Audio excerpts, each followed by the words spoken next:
పాఠశాల విద్య. గత ప్రభుత్వ దుర్మార్గపు పాలన కాలంలో రాష్ట్ర విద్యా వ్యవస్థపై దృష్టి సారించకపోవడం, నిర్లక్ష్యం మరియు తప్పుడు విధానాల వలన మన రాష్ట్రంలోని 2.43 లక్షల మంది విద్యార్థులు బడి మానివేయటంతో వారి భవిష్యత్ ప్రమాదంలోకి నెట్టివేయబడింది. ఇలాంటి పరిస్థితుల్లో విద్యా వ్యవస్థను చక్కదిద్దే అత్యంత కఠినమైన బాధ్యతను మంత్రి నారా లోకేష్ గారు తన భుజస్కంధాల మీద వేసుకున్నారు. నేటి బాలలే రేపటి పౌరులనే భావనతో విద్యా వ్యవస్థను ప్రక్షాళన చేయడం మొదలు పెట్టారు. రిజల్ట్ ఓరియంటెడ్ ఎడ్యుకేషన్ పై దృష్టి సారించి ఆర్టిఫిషియల్ ఇంటెలిజెన్స్ వంటి టెక్నాలజీ విషయాలను ప్రధాన పాఠ్యాంశాలుగా తీసుకురావడానికి ఆయన చేసిన ప్రయత్నాలతో మన పిల్లలు ప్రపంచ స్థాయిలో పోటీపడి రాణించడానికి సిద్ధమవుతున్నారు. సమాజానికి విద్య ఎంత అవసరమో చైనీయుల సామెత ద్వారా వ్యక్తీకరించబడింది. మీరు సంవత్సరానికి ప్రణాళిక వేస్తే వరి నాటండి, దశాబ్దానికి ప్రణాళిక వేస్తే చెట్లు నాటండి, జీవిత కాలానికి ప్రణాళిక వేస్తే ప్రజలకు విద్య నేర్పండి. పిల్లలకు విద్య అందించడం తల్లిదండ్రులకు భారం కాకూడదని మా ప్రభుత్వం బలంగా విశ్వసిస్తోంది. ఏ కారణం చేతను ఏ బిడ్డ విద్యకు దూరం కాకూడదని విశ్వసిస్తున్నాం. ప్రతి తల్లి తన పిల్లలను పాఠశాలకు పంపేలా ప్రోత్సహించే లక్ష్యంతో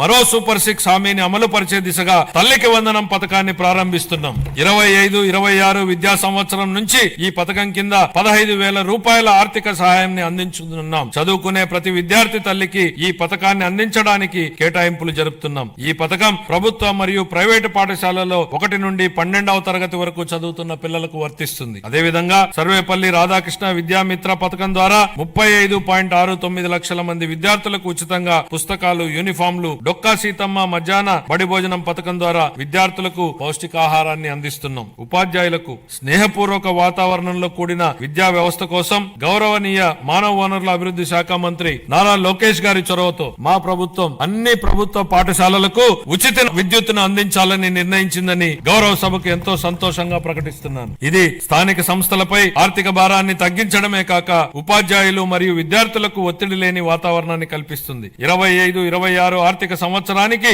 పాఠశాల విద్యాశాఖకు 31,805 కోట్ల రూపాయలను కేటాయింపును ప్రతిపాదిస్తున్నాను.